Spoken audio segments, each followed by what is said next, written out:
રામ રામ કરી જાઓ. આજના બ્લોગમાં હું બોલવાનો નથી કેમ કે મેં લીધું હે મોંઘું વ્રત ને આ મોંઘું વ્રત મને મોંઘું પડવાનું છે કેમ કે આપણે જવાના તો માંડવીન મેળામાં એટલે ટેકામાં. પછી હું ને મારો કાકો થઈ ગયા હે હળવે હાલતા ને ટ્રેક્ટર એટલું હાલતું હતું એટલે મને એવું લાગ્યું કે અઠવાડિયે તો આપણે લગભગ પૂગી જ જાહું અને આપણે ટેકા માંડવી લઈ જવાની હતી બહોમાં. અને આ છે અમારા ગામનો આશ્રમ. અહીંયા થોડાક મેમ્બર ઘટે એટલે કોઈને ભરતી થવું હોય તો કોમેન્ટ કરી નાખજો. ટ્રેક્ટરમાં વાગતા હતા જીગા કાકાના ગીત એટલે નકરી મોજ જો લે કચુકો લે, પણ ટ્રેક્ટરમાં સાઉન્ડ જ નતા.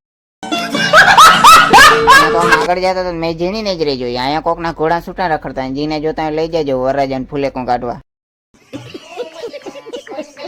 નાઈથી ને આપણે ટ્રેક્ટર ને દોડાવવાનો હતો એટલે આપણે ફૂલ તૈયારી કરી લીધી. આલે હુલુ લુલુ હુલુ લુલુ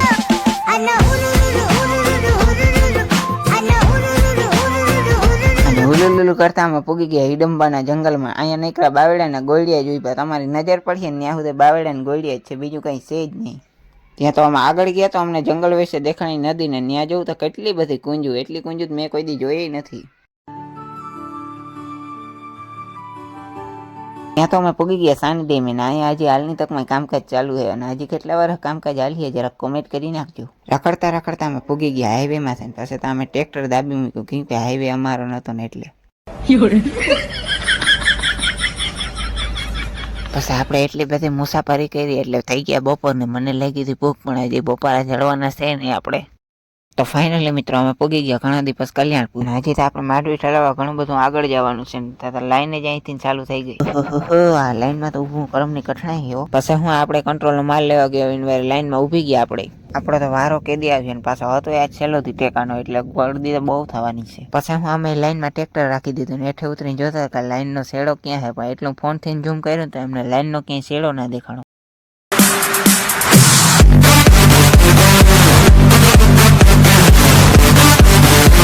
ભૂખ લાગી હતી એટલે અમે લઈ લીધો નાસ્તો, મગદાળ ને ચણાદાળ ને બિસ્કિટ ને એવું બધું ઉહેડી લીધું.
તો ફાઇનલી મિત્રો અમે પૂગી ગયા હે માંડવીના મેળામાં. જોતા અહીંયા મુહૂર્તમાં જેટલી માંડવી છે તો આગળ શું હાલી છે અને અહીંયા નકર ટ્રેક્ટર અને હજી તો ટ્રેક્ટર આગળ ને આગળ જાય. હજી આપણે કેટલું આગળ જવું જોઈએ ને મને કઈ ખબર જ નથી. જોતા એટલું જ કર્યું, હજી ટ્રેક્ટર આગળ જ જાય. માંડવી જોવું તો કેટલી બધી પડી.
આપણે ટ્રેક્ટર રાખવાની જગા ચડી ગઈ એટલે આપણે અહીંયા ટ્રેક્ટર રાખી દીધું ને આપણે અહીંયા માંડવી ઉતરવાની છે. જોતા મેળાનો નજારો નકરા ટ્રેક્ટરો માંડવી જ પડ્યો. અને આ મેળામાં કેટલા ગયા જરાક કોમેન્ટ કરી નાખજો, મને તો નથી ખબર, હું આ પહેલી વાર ગયો એટલે. ફાઇનલ મિત્રો રૂંઢા થઈ ગયા ને જોતા કેટલી બધી માંડવીની ગુઈનું પડી. પછી મને એમ થયું આ બધી મારી હોત તો ના આપણે વળી પૈસા વાળા થઈ જાઉં તો.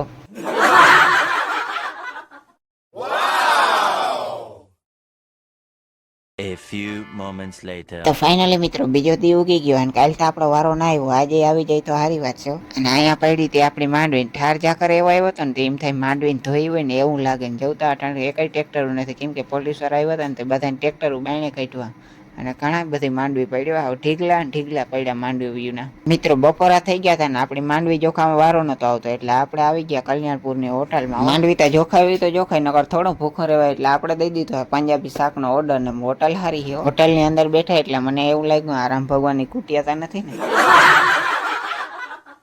આપણે હોટલ જોતા હતા આપણું આવી ગયું પંજાબી શાક ને પરોઠા ને છાશ ને હાલો હવે ધબેડવા માંડી, કેમ કે સામે આવ્યું પાછું થોડું મુહૂર્ત કઢાવવા બેહાય. તો મસ્ત મજાના રૂંઢા થઈ ગયા ને આપણે પાછા આવી ગયા કલ્યાણપુરની ધારમાં ને આપણો માંડવી ચોખામાં વારો આવી ગયો.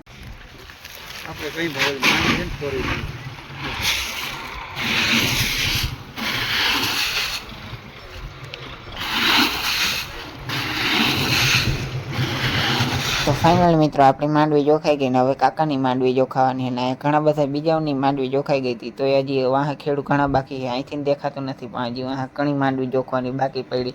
અને ચાલો તમને આજે આગળ વિડીયો દેખાડું ઝૂમ કરીને કેટલી બધી અહીં માંડવી પડી.